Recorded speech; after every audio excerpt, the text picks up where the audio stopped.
everybody. Good morning. Thank you. Wow. All right. Standing room only.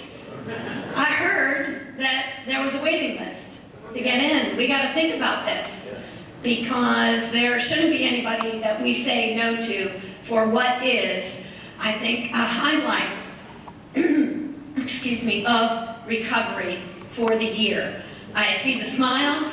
I see the nodding, and this is the place to be.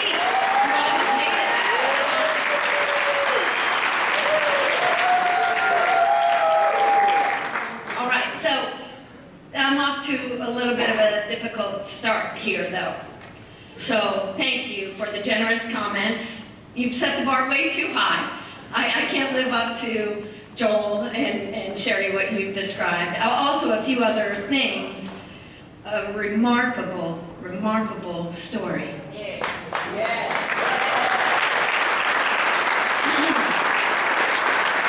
Told by a pro. You don't seem new at this. That was really a story that leaves a lasting impact. Thank you for your courage and your And, you know, they say don't follow dogs and little kids. You even had a dog here, you had a priest, you had I should have gone first. Next time I go first. Y'all are hard acts to follow. But I am so grateful to be here. You thank me for adjusting my schedule. I thank you because you all adjusted the schedule. Clearly, I already met Robin, and I'm also glad I'm not following her. So thank you for your adjustments so that I could spend a little bit of time with you this morning because it is a highlight of my year to be here. It's a privilege to be the Commissioner of the Department of Behavioral Health and Developmental Disabilities. And here's the privilege. I'm appointed by the governor, Governor Deal, and whether you know it or not, he's here in this room because he is a person who believes in recovery. Governor and Mrs. Deal are real people whose investment and whose belief in what we do is really what has helped transform this state and this system. So round of applause there. You all want to know that.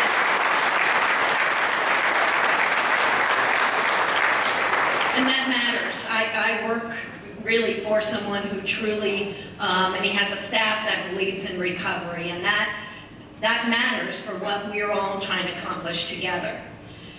So I was thinking this morning a little bit about why is it that I love coming here so much, and that I absolutely will go out of my way to be here. And there's a couple of things. The setting is beautiful.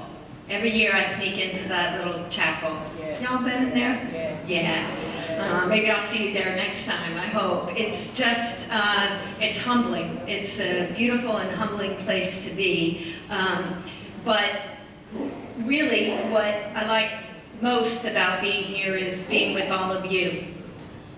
I said this last year, but I'll say it again. There's two things, and the first and foremost is that there is no place else I go where there is so much authenticity. Real people with their struggles, their hearts, their work, their pain, their hope, their hugs. That's what draws me here, is all of you.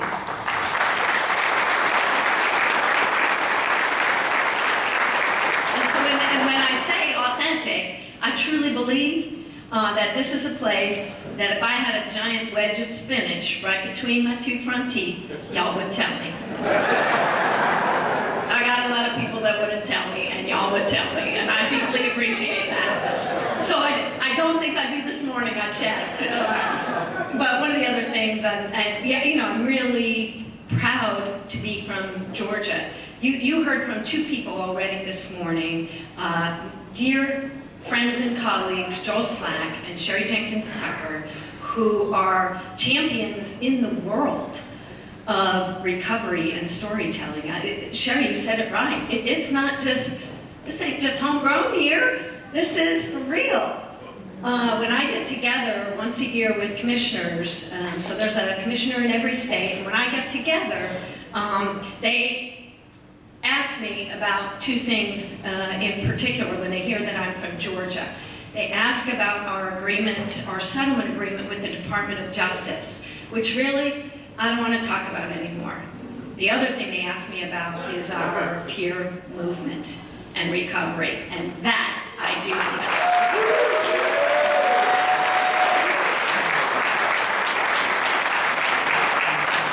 because the warriors, and I do want to say, the faith, the courage, the persistence that it took from people like Sherry, Joel, I don't know if my friend Stuart Perry is here. There are many of you who have labored in this work for so long, and you go about your work in such quiet and beautiful and inspiring ways. So it turns out that my job, right, is to help DBHDD just get out of the way and let you do this incredible work that you do. Because in addition to authenticity, anytime I talk about recovery, the thing that it means most to me is hope. You all, we all, are in the business of hope. And that you do that in the deepest, darkest, most difficult and challenging times of people's lives. You offer hope to one another, to me, to professionals, to each other, to people who've never heard recovery and what that means. You all do that every day. We are in the business of hope. How cool is that?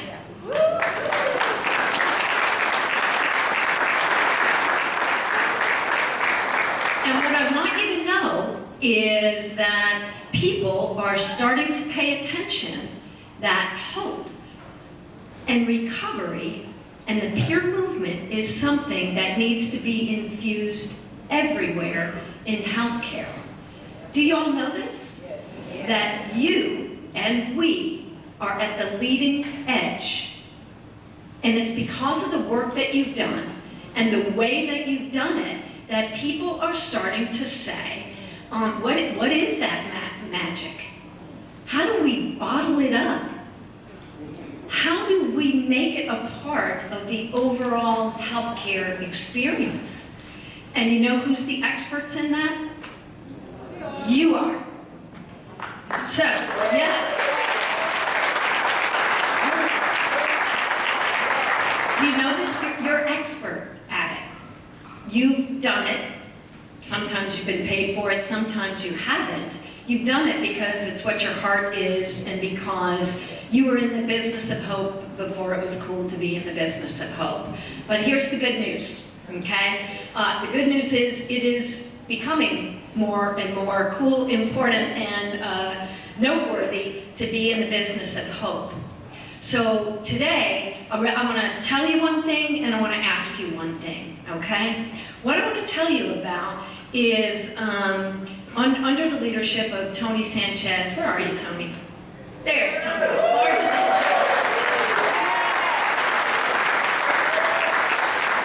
Now, I love it. Tony is our department's leader, and if I talk to Tony long enough, I'll get my New York accent back.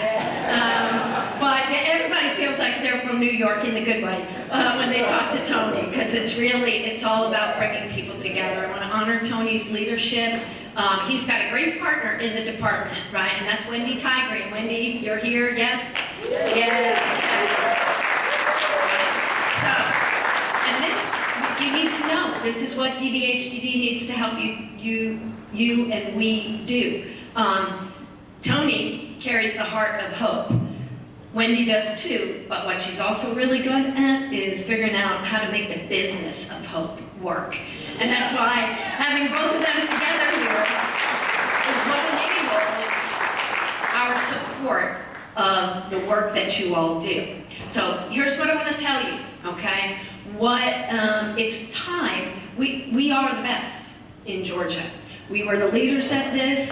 We've had so many people stay, and so many people who've moved on. But Georgia remains the leader of the peer movement.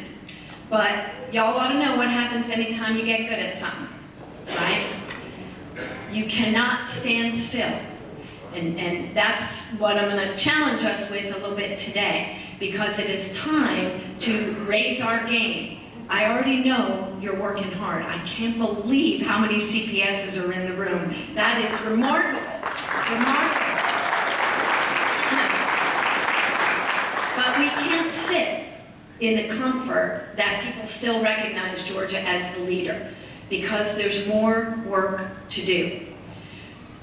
There are more ways in which we need to up our game, and I want us to be doing this together.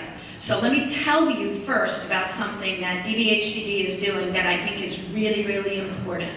We are partnering with the University of Georgia, the School of Social Work. That's my alma mater. I'm really proud to be a social worker in the state of Georgia. And the stars are aligning. I love that you have stars as part of your images here, because the stars are aligning. In addition to a governor that has cared, members of the General Assembly that are starting to get it because of the ways you tell your story. But another star that has aligned is over at the School of Social Work. About 2 years ago, they got a new dean. And what that dean, Anna Chayette, she's fantastic. And what her experience was coming into the School of Social Work was community-based mental health. One of the first things she did when she was named Dean of the School of Social Work, she came to see me to ask about what was happening in the state, what did they need to get involved in and invest in and be a part of. That's awesome. In the School of Social Work, you can be interested in a million things that really matter for our state, but she was interested in this. So we've already got a robust partnership with her, but over the last couple of months, she's worked closely in partnership with us to talk about some very important work that involves you and involves us, okay? She wants to do some research, and this isn't 5-year, 10-year research. She wants to do research right now within our peer and community-based and hospital network, and she wants to be able to demonstrate the impact of peers of all kinds, your involvement in the recovery movement and in the services that we do. This is really, really important, okay? You know it works. I know it works. We don't have to be convinced. We do have to articulate and measure those outcomes for 2 reasons, so we can learn what are we doing that's great, that is working, how can we prove it, and where there are things that aren't working the way we want them to, how can we improve them? Research at times sounds boring. This research does not sound boring to me. And what I love about Dean Chayette is this whole mention of this can't take 5 years. We don't have 5 years. I have projects that take 3 months, 6 months, 12 months, 18 months, because I want to be cranking out information that says having CPSs involved in treatment makes a difference. I already believe it. I have no doubt of what the outcomes are going to show, but I want to ask you to be patient. Whether you're a person who receives services or whether you're a CPS that's involved in the treatment process and the recovery movement, be patient with us. Agree to talk to evaluators and agree to be a part of telling people what works in ways that we can measure. This is really going to matter, because I want us to be, once again, at the forefront. I want us to be at the leading edge of the business of hope. So we've got to demonstrate that all the things you're talking about make a difference. I truly believe, the reason I can't stay with you today is one of my partners in the department, Doug Reinecke, who's here with me today, he speaks legislator. I don't. So Doug carries me around to legislators, because I can speak recovery. Really, money that the DBHDD has that we allocate out to great things like the work you do comes from the General Assembly. They have to believe that the peer work matters. So we've got to be able to quantify it for them and to show them that their investments make a difference. We can do that together. This research is going to help us do that. So I tell you that work is coming. I ask you to be a partner in this. And I ask you one more thing. And that is, stay with us. Stay a part of this movement as best you can, even when it's hard. And I know there are some ways that we make this hard. I wish, people ask you, what if you had that magic wand? I wish I had the magic wand to take away all the paperwork. I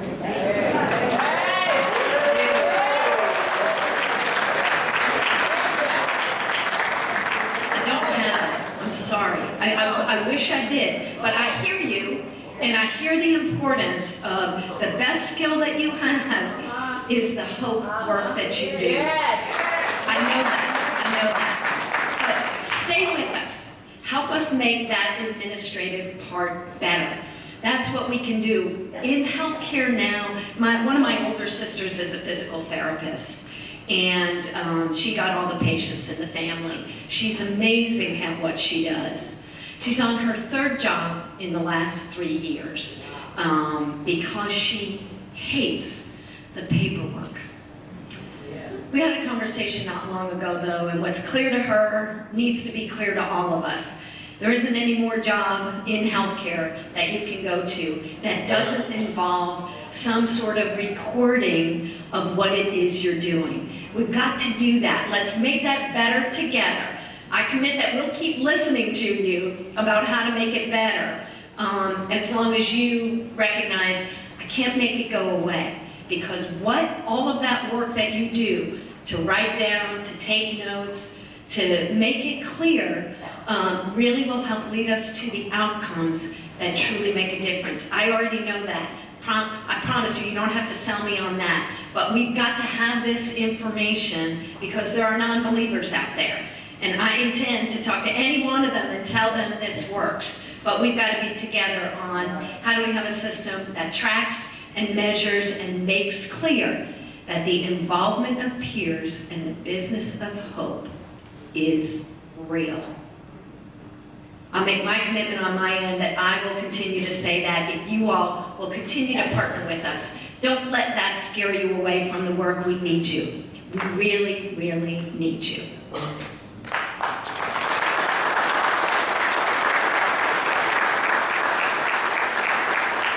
So I leave you today in great hands. Obviously, you're in great hands with your fearless leader, Sherry Jenkins Tucker, and all the people she surrounds herself with. And to her board, who I do know she relies on and looks to. Y'all do that for free, man. That's awesome. Yeah, just thank you for your leadership, your commitment, your involvement. I leave you in good hands with DBHDD. As I mentioned, Tony and Wendy, they are here, and they will be in the listening session tonight. They absolutely, I got a briefing on all of the CPS forums that were held all around the states, so I already heard loud and clear some of the things you all are asking for. Tony leads a great team of people. Mary Schumann, I know, and others are here. We're here to listen. We can't get it right without you. So I leave you in good hands, and I leave you, and you actually leave me with more hope than I'm going to get anywhere else in my day today. And I thank you for everything you're doing on behalf of